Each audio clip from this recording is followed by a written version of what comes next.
Thank you very much. The fact that all of you showed up, despite the fact that there's a football match going on, I think is... how many Atletico Madrid fans in here? Ah, that's why. It's all Atletico fans. Okay. Can I have my slides up, please?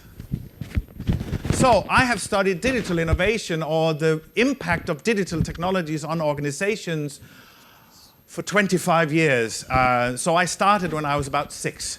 So I'm going to give you my idiosyncratic view of this. So this is just going to be one slice, mostly made out from my brain and not necessarily out from a lot of hard evidence, because I think that's the funniest part of being an academic.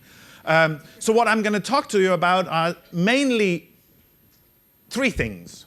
I'm going to talk to you about what is digital technology, one little glimpse of that. Then I'm going to talk to you about what is business innovation, why are we doing all this stuff, or some aspects of why we're innovating business. And the third thing is, so what are the consequences of all of this and what will happen? And I have around 20 minutes plus a little bit, so I won't get around to all of it, but we might have a little bit of time to questions. But I will be there for some Spanish red wine afterwards, so you please come up and ask me if you have questions, preferably if you disagree. Now, before I start, I wanted to call upon a real authority of technology and to see what is really digital technology. I think one of the things that really separates us from the high primates is that we're tool builders. And I read a study that measured the efficiency of locomotion for various species on the planet. The condor used the least energy to move a kilometer. And humans came in with a rather unimpressive showing about a third of the way down the list. It was not too proud of a showing for the crown of creation. So that didn't look so good, but then somebody at Scientific American, and a man on a bicycle, or a human on a bicycle, blew the condor away, completely off the top of the charts. And that's what a computer is to me. What a computer is to me is, it's the most remarkable tool that we've ever come up with. And it's the equivalent of a bicycle for our minds. So a bicycle for our minds, it's a fantastic image. Unfortunately, it is not very good. I'm sorry, Steve. He's dead, so he cannot argue against me. The main argument is for why this is not a very good image is it gives us this very nice image of something we are in control of. We are not. If we look at human development, we can, it somehow got cut off here, but I can tell you the missing bits. So this says Stone Age, Iron Age, and Bronze Age. And the only thing that makes us different from humans 10,000 years ago is that we exactly are tool builders, as Steve Jobs, he said when you couldn't hear the sound. And the point is, of course, if you look at the key materials of our time, stone, iron, and bronze are very typical materials of those ages. Now, we all grew up in the age of plastic. Plastic was cheap, it could be molded into any shape, and it was very hygienic. And it's fantastic, plastic fantastic. The only point is it stays around forever. Now, we are now moving into, as you cannot see, we might have to change the perspective a bit, but it's okay. Underneath here it says digital material, here we go. So the digital material is the material of any kind of business innovation, no matter what. There will be some CPU, there will be a chip and some memory and a little computer somewhere. And the main point with the digital material, it makes plastic look like stone. Because it is so much more flexible. It is so flexible that when Steve Ballmer was asked about, in 2007, what he thought about the iPhone, he said nobody, he laughed and said nobody's ever going to pay $700 for a telephone. Guess what? How many in here has got an iPhone? Here we go. You're all idiots, according to Steve Ballmer. Yes, he was so wrong that it was horrible. And that's why I put on one of my favorite philosophers, Donald Rumsfeld, who was laughed at when he, in an Iraqi briefing, said that there are known knowns, there are known unknowns, that is, things we know, we do not know, but then there are also unknown unknowns. Those are the things we do not know, we do not know. Now, digital material is things we do not know, we do not know. So I thought personally that Twitter was a terrible idea. It's turning into a bad idea again now because it's not going very well. But it has been a brilliant idea. So the point of we have to be aware of the fact that when you deal with digital technology, we're dealing with unknown unknowns. And why are we doing that? What are the reasons for that? So let's have a very small example. So if you look at what happens when you digitize something, you take a piece of music, you put it through a CPU that makes it from from analog to digital, an AD converter. And when you need to listen to it again, you go the other way. So it's a very inconspicuous, tiny little process. And if we look at what really happens, we need to look at the essence of it. I pushed the button. Let's see. Let's try one more. Here we go. So if you look at music traditionally, industrially, in terms of business, there's a nice organized stack when you have music. So some of you will remember what these looks like. I have 1,000 of those at home. I have traveled every time I move country or house. I bring 1,000 of these with me. So there's a certain link or coupling there's a tight coupling between how things are stored, how it is played. This is an SL1200 Technis. I have one of those at home as well. And where you buy these in record stores. Some of you might remember those. They don't exist anymore. Because what happens once you digitize music, what happens is that you loosen those couplings so that the music can be stored on anything that can store bits. It can be processed on any computer, and it can be distributed on any kind of distribution mechanism. So what happens, as we all know, is the music industry is in trouble. The guy who produces the James Bond movies, he has a saying. He says in an interview in the newspaper, he says, "We make all our money from Tokyo to Berlin. From Berlin to Tokyo, we make no money." Think about that. So the point is that this is the movie business, the music business, the publishing business, any kind of business that runs into digitization, it gets turned upside down if it's not careful. Yeah, it's getting a bit difficult now. Can we fix this? Maybe a different... It worked okay in the rehearsal. That's always a bad sign. Actually, on this screen here, it's better. No? It's all right. It's all right. I don't care. I can use without. But here we go. So the main problem we have is that in the old world, you have to imagine to the left, you have an old-style phone. So the telecoms business is one of the businesses that have been put through this mill. And they had the problem that they had a device with buttons on, and every time you needed to make a phone call, you had to use Telefonica or whoever had the SIM card in your phone. Once the internet came to the phone through the iPhone or the Android phone, here we go, fantastic. Now we can see it. I need to go up there and stand, and I can be in 3D as well. Oh. Happiness was so short-lived. There we go. So the point is, what we have is this very dangerous arrangement where what's called the hourglass architecture, where in the middle is the IP protocol of the internet, and any service can be played on any infrastructure. And this is really dangerous if your main role in life is to make money by waiting somewhere for people to come and park in your space.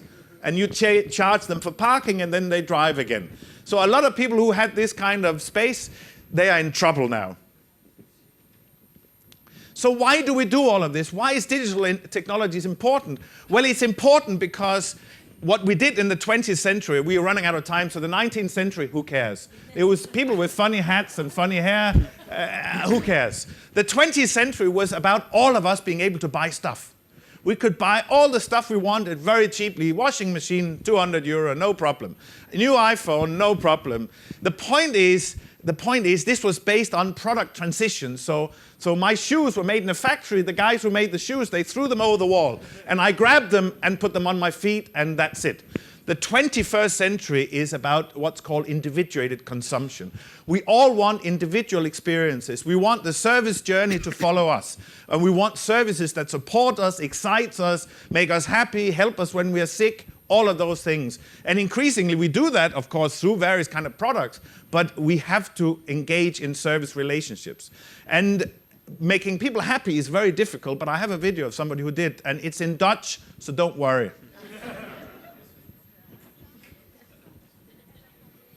There's no sound on, so it doesn't matter. We need some sound on that one.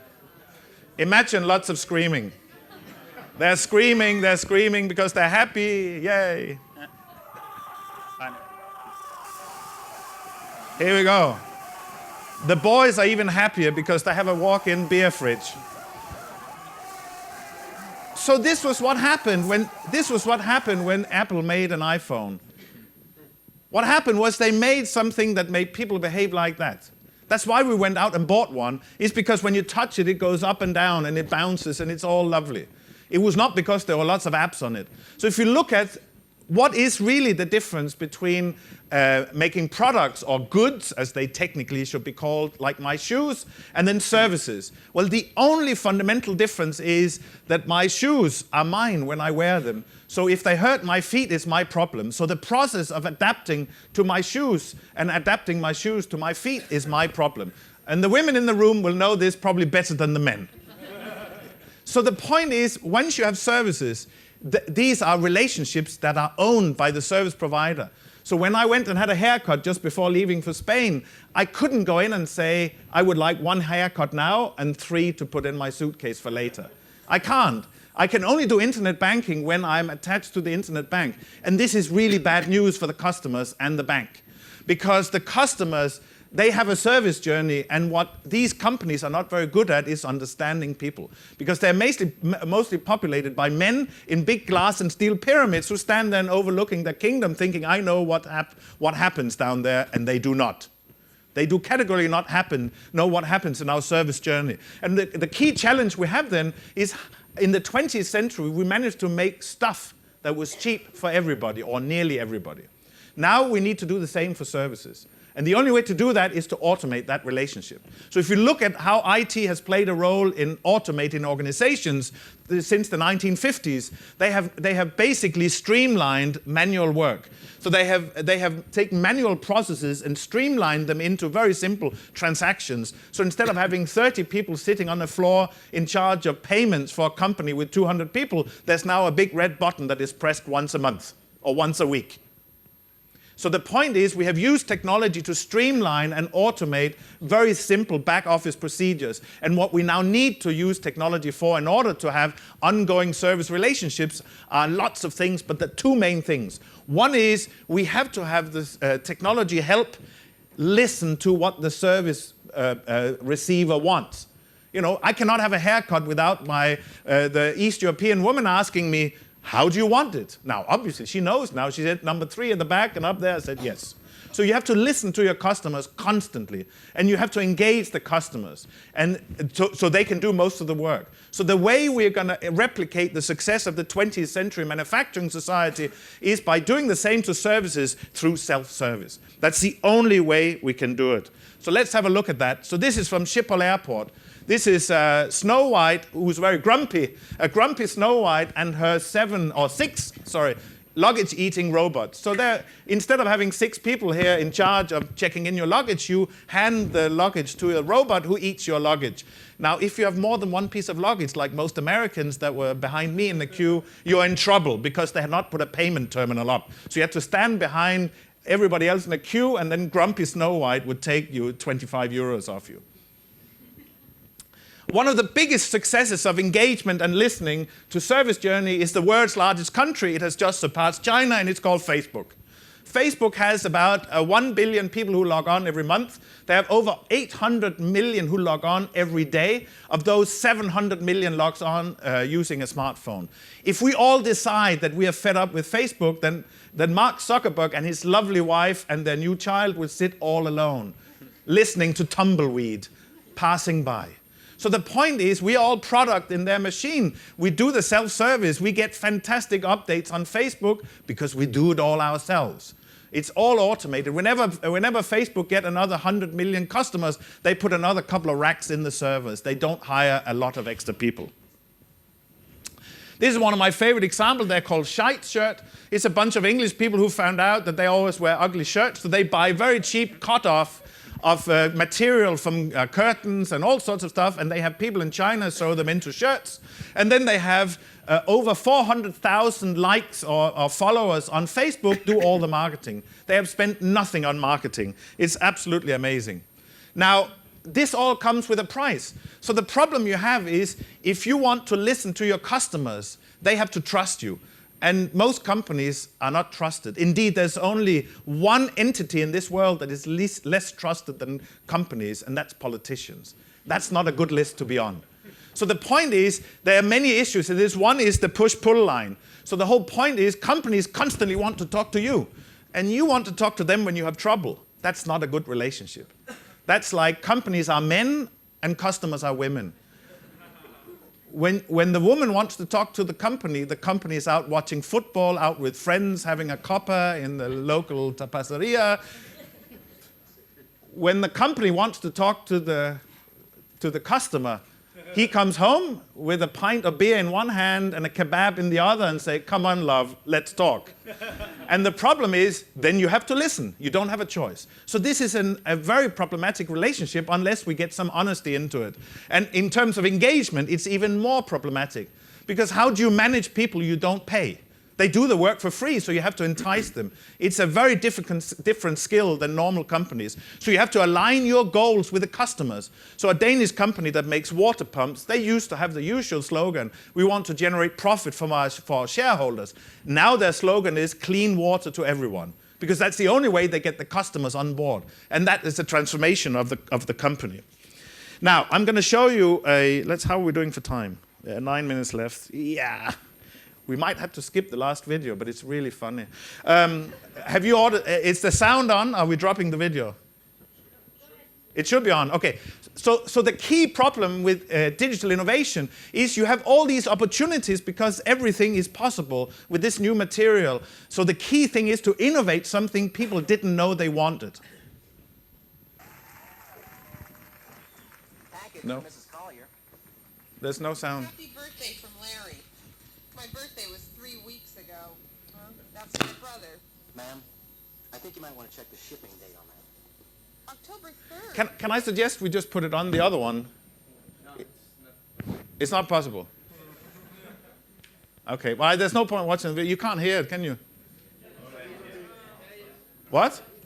How many in here would like to see the video, despite the fact you can't hear it? Okay, that's the majority. Okay, for Mrs. Collier. Here we go. Happy birthday from Larry. My birthday was 3 weeks ago.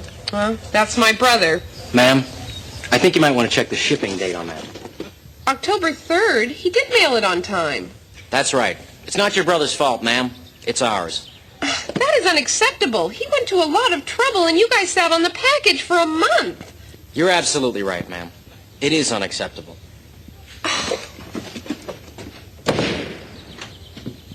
At Jiffy Express, we know how important it is to be on time. And we also know that sometimes you just can't make it. That's when you call Jiffy. We'll take the package and the blame. This was due in Cleveland last month. I could be fired. Can you help me? No problem, ma'am. You can count on us. When it has to be there overnight, call the other guys. When it had to be there 3 weeks ago, call Jiffy. First, we'll backdate the receipt. Then our technicians will age the package according to your specifications.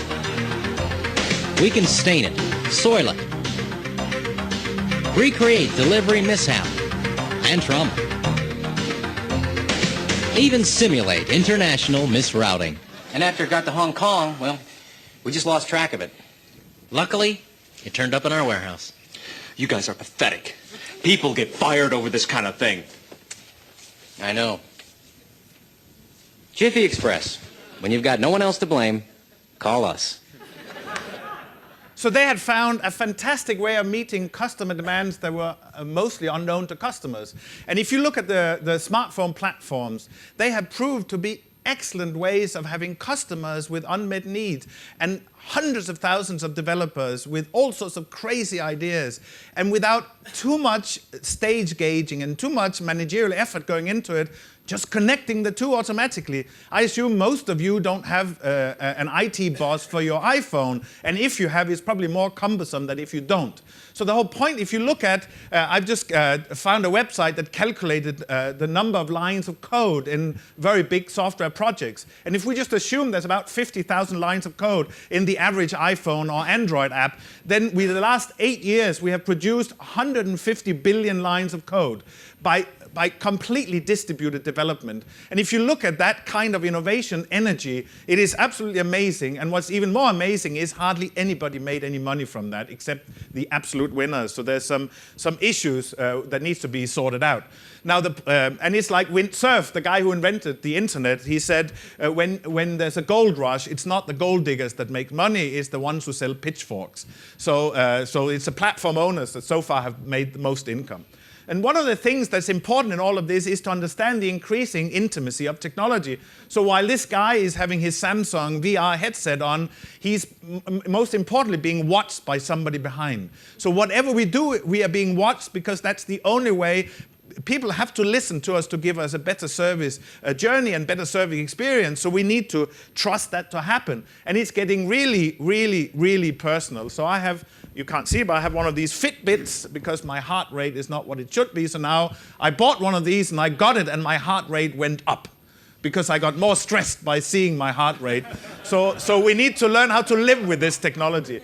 And the point is, increasingly, it'll be so that you can present your exercise data and you can present your blood type and your DNA, and then you can have an auction for all the insurance companies over your body.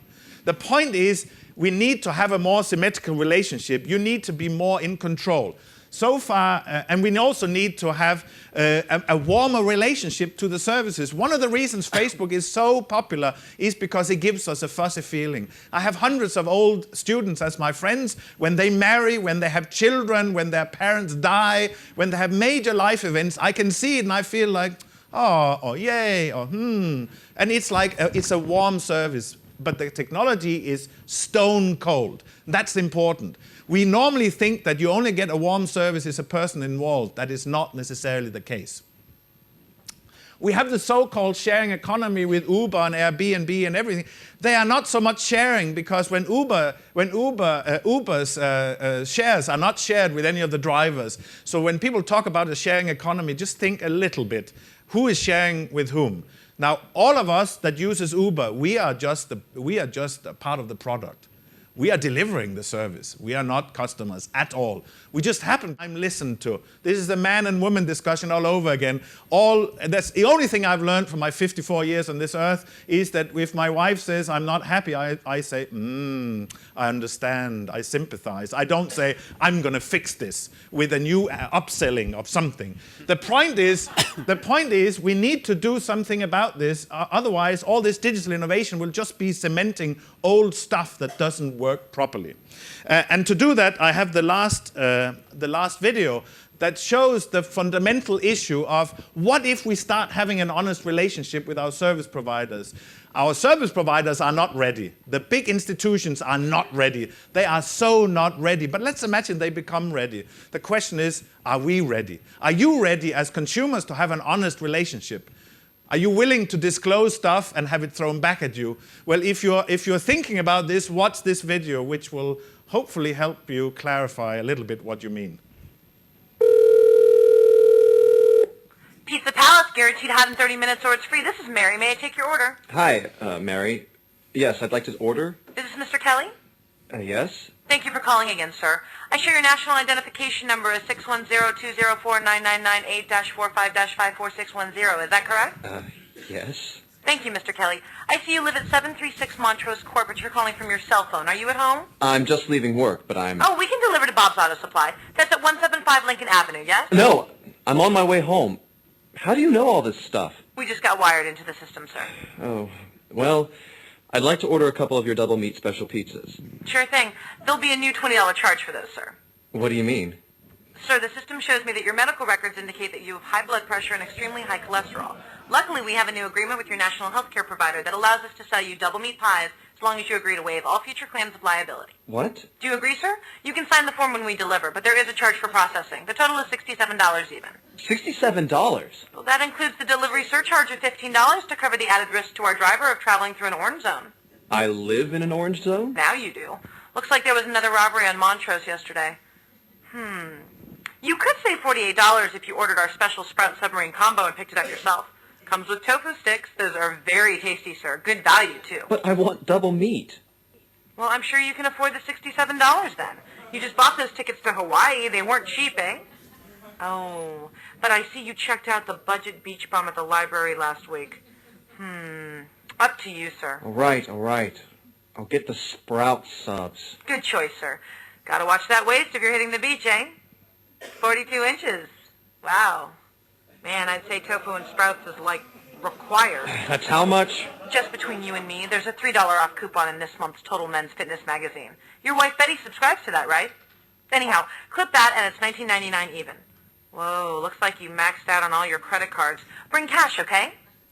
So the question, are we ready for this? Our service providers are not. I don't think we are either, but we better be ready at some point. Otherwise, we're not going to have an honest relationship that builds trust in these fantastic experiences. The last is an ad for our little shop at LSE. If you go to digitalinfrastructures.org, you can find 10 videos, most of them with landmarks from London, and about digital innovation and platform innovation. And if anybody's interested, I'm sure you can get hold of the slides. These are some of the references I've used. Thank you ever so much for your time and effort. Thank you.